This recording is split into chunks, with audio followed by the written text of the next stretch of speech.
Hi guys, Parks McCants saying hi from beautiful Eugene, Oregon. We should let you take a look around. It's gorgeous today. No rain, got a little bit of sun, some decent temperatures, so we thought we'd drop in on Paul over at Kendall and drive the production HRV. You'll notice when you take the wheel behind the new HRV is how roomy the seating area is. This car actually has a mid-size feel about it. Honda's done a wonderful job of balancing the cab and what they refer to as a coupe-like drive experience. That I personally appreciate is the detail in this car. You've got stitching, you have nice soft surface areas, the armrests are actually padded, the seats are perforated. Appreciate really nice the center console layout of HRV. I don't know if I can show it to you, but it has pass-throughs.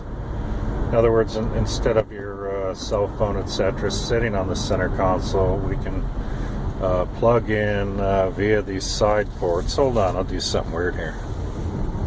I think you can see them. I can't, but they're there. So that's kind of a neat feature. The freeway, the 1.8 liter gives us plenty of power. Here's the CVT shifting on its own. If we drive this car normally, and I mean without aggression, it's not raucous. The noise level is more than acceptable. Here in Oregon, we have a very gravelly surface for ice on our freeways, so we do note a bit of tire noise here. But that changes as the highway surface changes. Another neat feature is we have the Echo dash. Basically, in the green mode is telling us that we're getting the best fuel efficiency possible at this time. As I push on it, it changes colors. See that? That's kind of cool. 65 miles per hour and about 2,000 HRV out of Echo mode and drop it into normal drive mode with the push of a button. What this does is it just changes the shift patterns just a little bit. What we're going to do now is transition off of the belt line onto, well actually we're coming onto the belt line. Here we go. Plenty of pedal here. Another feature that I like is you can actually activate the blind spot watch camera with the push of a lever. See how that just came on to the right? That's pretty cool stuff. Lane watch come on as I turn to the right.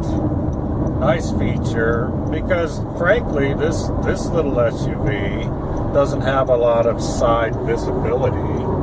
That's what you're looking at from the driver's seat. Out onto Western Oregon I-5, we don't have the advantage of the blind spot monitor to the left.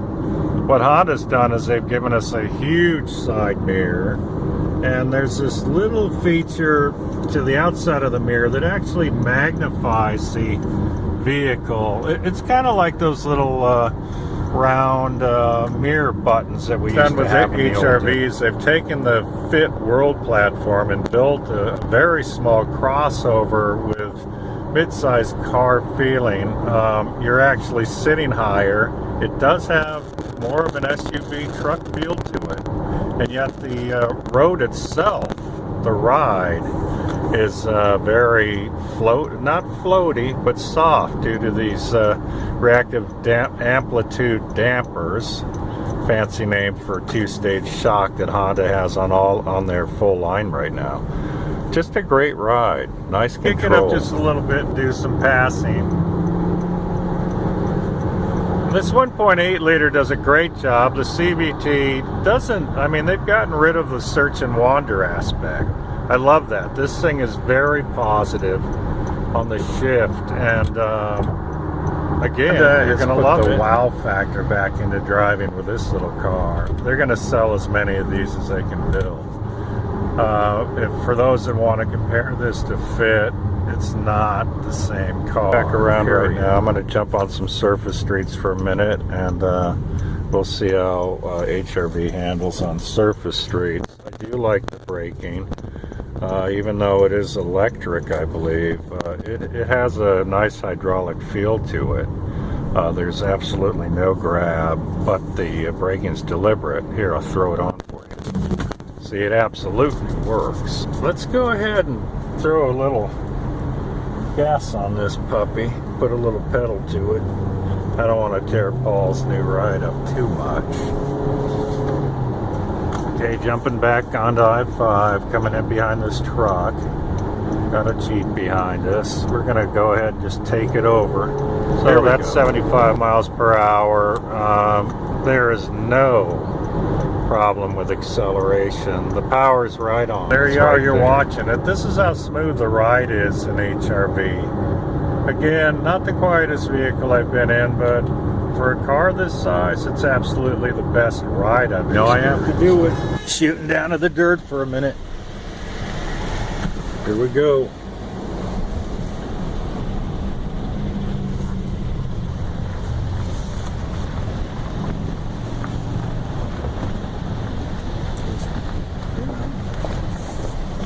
It's all right. It's a little truck. Let's see what it does. The clearance is pretty good. I don't know how crazy you want to get with it, but for me, it's doing okay.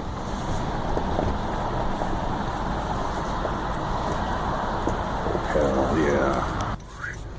Now let's see how we like this little puppy in stop and go traffic. We actually have a little bit less headroom for the rear passengers. I'd say about 1.5 inches, and that kind of lines up with the exterior dimensions of this vehicle. But, you know, I'm 6'5", and if I just move down to my seat a little bit, I can absolutely fit back here. I can't overemphasize how nicely finished this little car is. The HRV feels like an SUV, and of course that is the intent of Honda. But again, the interior driving environment is more like a coupe. They've done a great job.